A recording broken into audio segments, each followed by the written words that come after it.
Olá, estamos aqui para mais um vídeo no canal. Meu nome é Felipe Bellini. No vídeo anterior eu falei da importância de conhecer o seu aluno, a importância do professor, da escola, daquele que tenta ensinar algo, conhecer o sujeito a quem dá aula, a comunidade em que participa, quais são seus interesses, enfim. A gente falou bastante sobre isso. Nesse vídeo em específico, a gente vai falar sobre como dar segurança ao seu aluno. Segurança aos alunos, porque com segurança eles podem mais.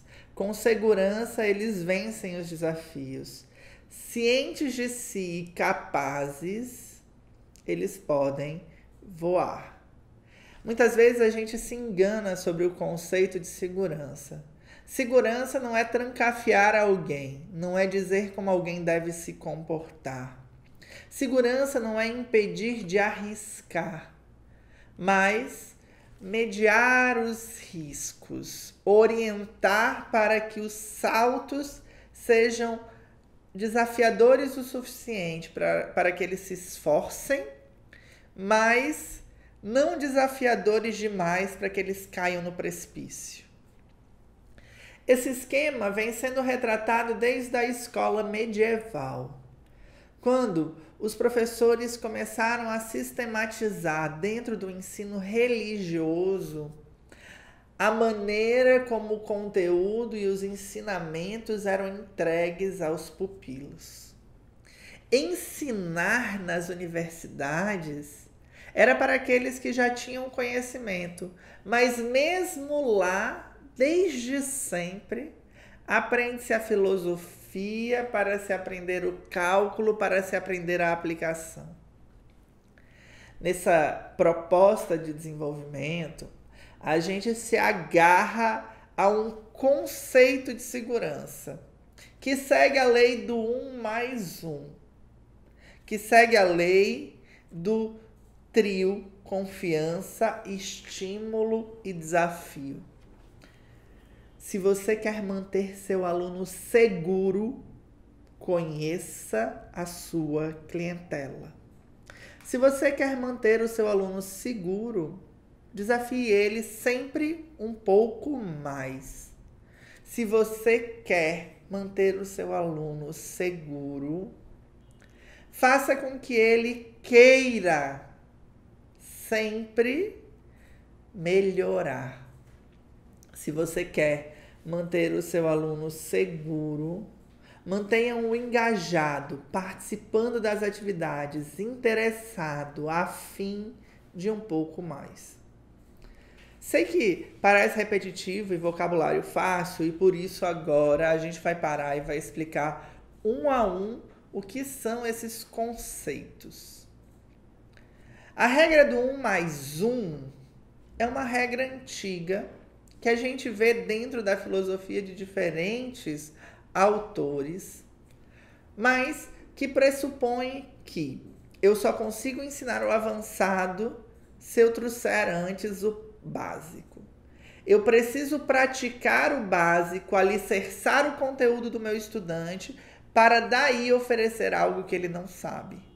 Claro que isso não deve me prender a um eterno beabá, mas sempre crescer a partir desse beabá e retornar a esse beabá quando for necessário, eventualmente, de preferência criando autonomia ao estudante. Chega um momento que você não alfabetiza mais, mas o estudante sabe ler e, sabendo ler, ele pode praticar a leitura para ter afinidade para a prova e vencer a prova. O que eu preciso é dar o texto, dizer como é o exercício e ele que desenrole. Daí, as práticas tradicionais como ler o conteúdo, fazer o primeiro exemplo e passar a lista de exercício. Ah, isso é coisa das exatas. Não é não. Olhe, por exemplo, os exercícios de seleção lá nos livrinhos de português. Todo livro tem. Mais de um por vezes. No início, sempre. Por que isso? porque eu estou ensinando exercício de seleção. Depois eu parto para outros tipos de exercício, mas eu sempre tenho que retomar, relembrar o exercício de seleção, tanto para fazer o exercício mais complexo, como para revisar simplesmente e ordenar as informações corretamente, coerentemente. Essa atitude de retomar o 1 não impede que eu sempre coloque um desafio a mais. E a gente tem que entender que não acaba na primeira sequência. É 1 mais 1, depois é 2 mais 1, depois é 3 mais 1, sempre aumentando um pouco a dificuldade. Mas, Felipe, por que isso acontece? Para oferecer ao meu aluno 2 características fundamentais. A primeira, ele consegue fazer.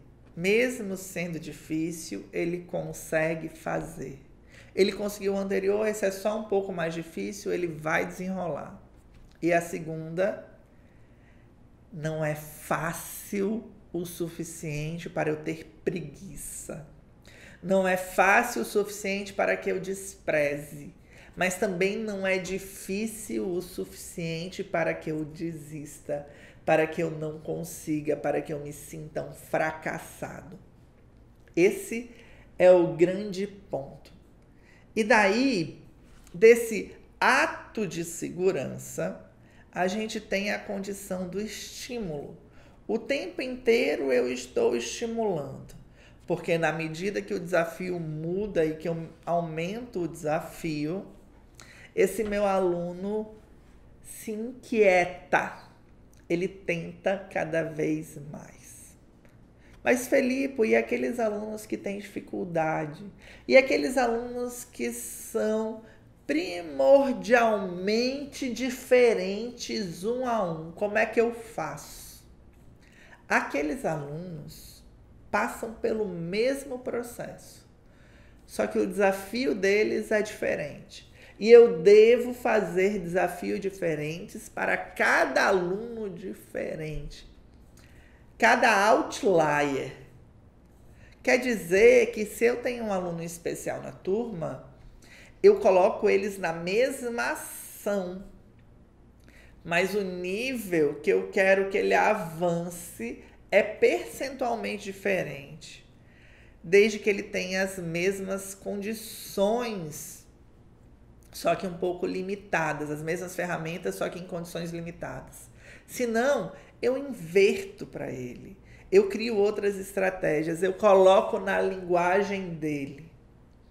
Para isso, é claro, cabe a gente conversar com o nosso pedagogo, cabe a gente procurar um psicopedagogo, cabe nós procurarmos, se possível for, a Secretaria de Educação, o Centro de Atendimento Multifuncional, porque são neles que existem os dados desse aluno. Mas, Felipe, então eu devo desafiar mesmo aqueles que têm dificuldade? Sim, claro, de preferência dentro da mesma situação, mas, se não, diferente completamente, desde que ele se mantenha ativo, interessado, engajado, mas confiante de que ele está melhorando, confiante de que ele consegue fazer um pouco mais. É isso. Dar confiança, dar segurança é provocar, é continuar, é atender esse aluno, mostrando que você está lá para dar amparo, mostrando que se ele cair, ele se esborracha, mas depois você ajuda a reconstruir. Obrigada e espero você no próximo vídeo.